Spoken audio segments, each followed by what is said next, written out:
ఓం విఘ్నేశ్వరాయ నమః. శ్రీమద్ రామాయణము అయోధ్యకాండ 12వ అధ్యాయము.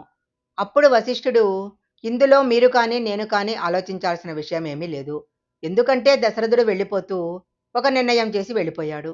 భరతుడికి ఈ రాజ్యం దక్కాలని, రాముడు అరణ్యవాసం చేయాలని నిర్ణయించాడు. ఆ కారణం చేత భరతుడిని పిలిపించి సింహాసనం మీద కూర్చోబెట్టి పట్టాభిషేకం చేయాలి. కానీ భరతుడు తన తాతగారైన కైకేయ రాజు దగ్గర ఉన్నాడు. ఆ రాజ్యం చాలా దూరంలో ఉంది కాబట్టి చాలా వేగంగా అశ్వముల మీద వెళ్ళగలిగే దూతలను పంపుదాము అన్నాడు. తరువాత వశిష్ఠుడు సిద్ధార్థుడు, జయంతుడు, విజయుడు, అశోకుడు అనే 4 దూతలను సిద్ధం చేసి కైకేయ రాజ్యానికి వెళ్ళి కైకేయ రాజుకి విశేషమైన ధనాన్ని బహుమతిగా ఇవ్వమన్నాడు. కానీ అక్కడ రాముడు అరణ్యాలకు వెళ్ళినట్లు కానీ దశరథ మహారాజు మరణించినట్లు కానీ ఎవరికీ చెప్పవద్దు అన్నాడు. భరతుడిని నేను కుశలం అడిగానని చెప్పి ఒక్క క్షణం ఆలస్యం కాకుండా అయోధ్య నగరాన్ని చేరుకోవాలని నేను ఆజ్ఞాపించానని చెప్పి తీసుకురండి అన్నాడు. అప్పుడు ఆ దూతలు మార్గమధ్యంలో తినటానికి కావలసిన ఆహార సంభారాలు సమకూర్చుకొని అడ్డదారిలో బయలుదేరారు.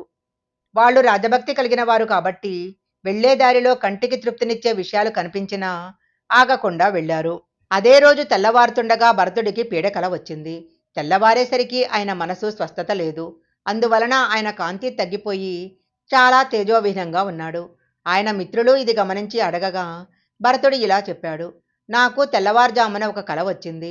ఆ కలలో మా తండ్రి గారైన దశరథ మహారాజు ఒక పర్వతం మీద నిలబడ్డారు. ఆయన అక్కడ నుంచి కింద పడిపోయారు. పడిపోతున్నప్పుడు తిన్నగా వెళ్ళి పేడతో ఉన్న ఒక పెద్ద బిలంలో పడిపోయారు. అందులో తేలుతూ నూనెను దోసిళ్లలో పోసుకొని తాగుతున్నారు. తరువాత నూనెను ఒంటి నిండా పూసుకున్నారు. ఆయన తన తలను కిందికి వాల్చేసి ఉండగా నేనొక ఆశ్చర్యమైన విషయాన్ని స్వప్నంలో చూశాను. సముద్రమంతా ఎండిపోయి భూమి అయిపోయింది. ఆకాశంలో ఉన్న చంద్రుడు భూమి మీద పడిపోయాడు. ఈ భూమండలం అంతా బద్దలైపోయింది. రాజు ఎక్కే భద్రగజానికి ఉండే దంతము విరిగిపోయింది. హోమంలో ఉన్న అగ్ని ఒక్కసారి ఆగిపోయింది. దానితో పాటు మా తండ్రి గారు ఒక ఇనుపపీట మీద కూర్చొని ఎర్రటి వస్త్రాన్ని కట్టుకొని ఎర్రచందనం రాసుకొని ఎర్రటి మాలలు వేసుకొని పూజ చేసుకుంటున్నారు. అలాంటి సమయంలో ఎక్కడి నుంచో నల్లటి ఎర్రటి రంగు వస్త్రాలు కట్టుకున్న స్త్రీలు వచ్చి వికృతంగా నవ్వుతున్నారు. అప్పుడు మా నాన్నగారు గాడిదలు పొంచిన రథం ఎక్కారు. ఆ స్త్రీలు ఆయన మెడలో పాసాలు వేసి ఆయనని రథాన్ని దక్షిణ దిక్కుకి ఈడ్చుకుంటూ వెళ్ళిపోతున్నారు. ఇలా తెల్లవారుజామున ఎవరు గాడిదల రథం మీద కూర్చున్నట్లు కనపడతారో వారు చితి మీద పడుకొని ఉండగా ఆ శరీరం కాలిపోతున్నటువంటి ధూమాన్ని కొద్ది రోజుల్లో చూడాల్సి వస్తుంది. అందుచేత నాకు నా తండ్రి గారి మీద బెంగ పట్టుకుంది.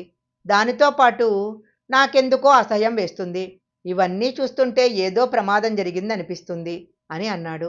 ఇంతలో అయోధ్య నుండి వచ్చిన దూతలు లోపలికొచ్చారు. వాళ్లను చూసిన భరతుడు సర్వకాలాల యందు ధర్మాన్ని మాత్రమే అనుష్ఠానం చేస్తూ ధర్మం వంక చూస్తూ ధర్మం తెలిసినటువంటి రామమాత అయిన కౌసల్య ఏ ప్రమాదం లేకుండా ఆరోగ్యంగా ఉందా? శత్రుఘ్నుడికి లక్ష్మణుడికి తల్లి అయిన సుమిత్ర ఏ అనారోగ్యమూ లేకుండా ఆరోగ్యంగా ఉన్నదా? మా అమ్మ కైకేయి ఎప్పుడూ కోరికలతో తిరుగుతూ ఉంటుంది. చాలా కోపంతో ఉంటుంది. అలాంటి కైకేయకు ఎలాంటి అనారోగ్యమూ లేదు కదా? దశరథుడు రామలక్ష్మణులు కుశలంగా ఉన్నారా అని అడిగాడు. అప్పుడు ఆ దూతలు, నువ్వెవరెవరు కుశలంగా ఉండాలని కోరుకున్నావో వాళ్ళందరూ ఆరోగ్యంగా ఉన్నారు. నిన్ను తొందరలో లక్ష్మి వరించబోతుంది. నువ్వు వెంటనే బయలుదేరి రావాలని వశిష్ఠుడు ఆదేశించాడని చెప్పారు. అప్పుడు భరతుడు తన తాతగారైన కైకేయరాజు దగ్గరికి వెళ్ళి తన తిరుగు ప్రయాణానికి అనుమతి తీసుకున్నాడు. తన తాతగారి దగ్గర నుంచి బయలుదేరి అయోధ్య రావటానికి భరతుడికి 8 రాత్రులు పట్టాయి. ఆయన అయోధ్యకు రాగానే అక్కడున్న ప్రజల పరిస్థితి చూసేసరికి ఆయన మనసు మరింత బరువైంది. భరతుడిని చూడగానే అందరూ తలుపులు మూసేసి లోపలికి వెళ్ళిపోతున్నారు. ఎవరూ సంతోషంగా కనపడలేదు. అప్పుడు ఆయన తిన్నగా దశరథ మహారాజు మందిరానికి వెళ్ళాడు. దశరథుడి కోసం అన్ని గదులు వెతికాడు. అక్కడున్న వారెవరూ సంతోషంగా లేరు. రాజు ఇక్కడ లేకపోతే కైకేయ మందిరంలో ఉంటాడని గబగబా కైకా మందిరంలోకి వెళ్ళాడు. అక్కడున్న కైకేయకు నమస్కారం చేశాడు. అప్పుడు ఆ కైకేయ భరతుడిని చూసి తన పక్కన కూర్చోబెట్టుకొని, అక్కడ అందరూ ఆనందంగా ఉన్నారా? అక్కడ విశేషాలేంటో నాకు చెప్పు అంది.